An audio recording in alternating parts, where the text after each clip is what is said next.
ఏమాత్రం కూడాను జగత్తులో కానరాదు. In this world, you don't find anything other than God. కనిపించినదంతా కూడాను దైవ స్వరూపములే.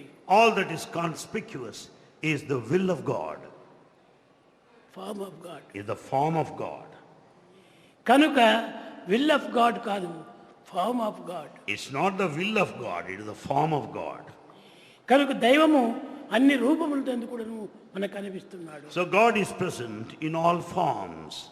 అట్టి సర్వస్వరూపుణ్ణి కూడాను, సర్వమానవ ఆకారంలో కూడాను, మనం సర్వ వస్తు స్వరూపంలో కూడాను మనం దైవంగా విశ్వసించాలి. Therefore all forms are His.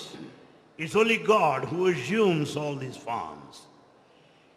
కనుక మనము ఈ వస్తు స్వరూపాన్ని విసర్జించి, So we should give up this material point of view.